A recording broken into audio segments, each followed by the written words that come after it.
What's going on, guys? What's going on, Thai Squad? What's going on, everybody? So I am predicting the Las Vegas Aces and the Indiana Fever game 5.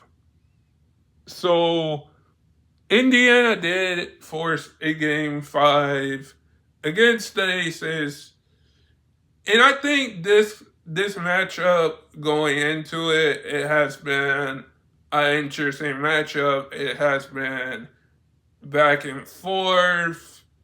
Like, you can say the least that both teams want to get a win, and both teams have been playing amazing this series. The matchup to watch is Elaine Boston and Agent Wilson. They both have been balling this series.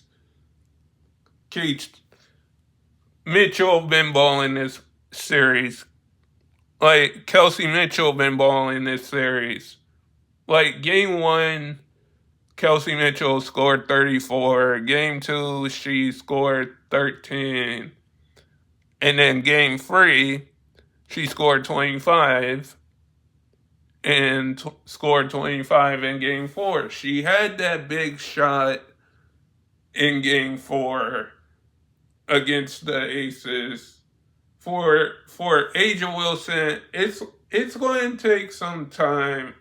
I think it's going to take Aja some time, game 5, to figure out what she wants to do with the basketball, because coming off a 31 point performance, 38 performance, game 3 and game 2, you know that Aja's not going back down.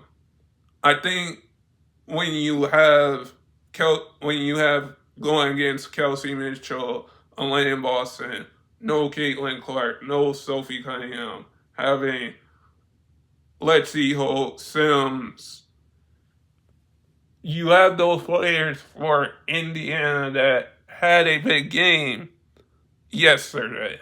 You have like an Indiana Fever team that won yesterday's game and was like, we're not done in this series.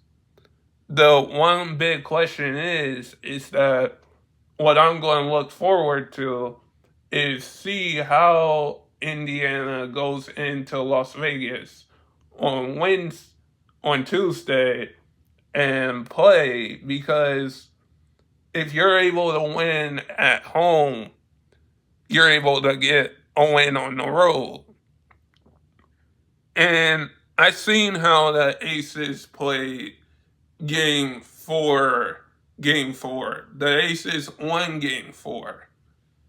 It was times yesterday where the Aces had time to win the basketball game. Like, Indiana's season was on the line. Like, when a team season is on the line, I think that team does. When I see how both of these teams split the series and split the game series, it's going to be kind of interesting to see how both sides play the game of basketball, and which team does change their adjustments.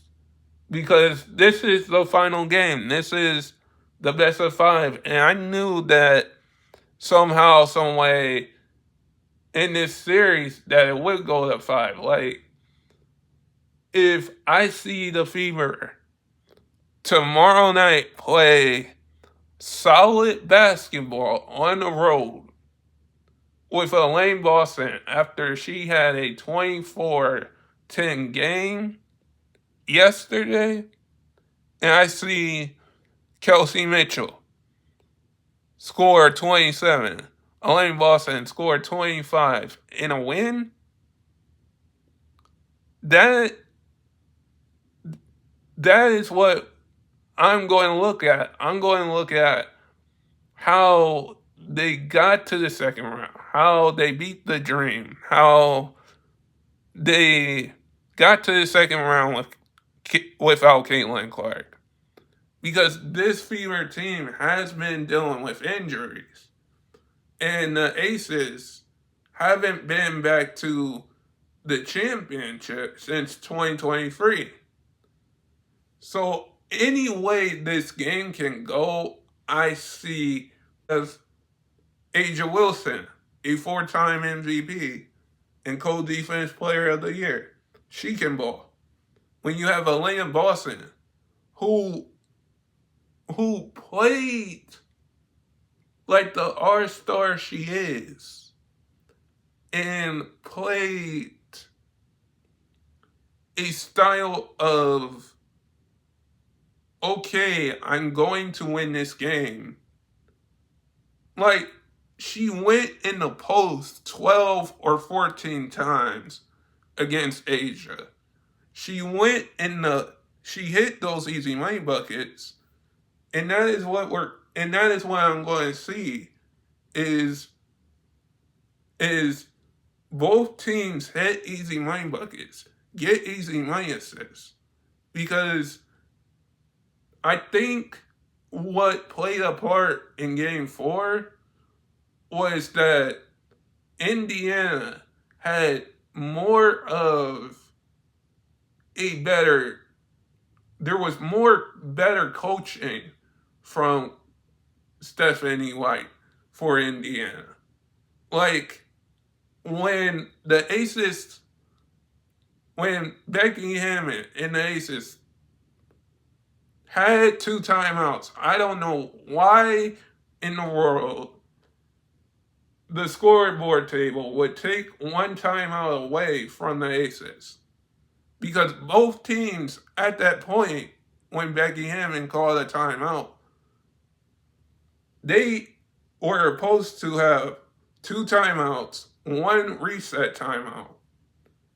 And the Aces had 1 timeout, no timeouts, 1 timeout, and 1 reset timeout. So if I see the same way how the Aces play Game 2, Game 3,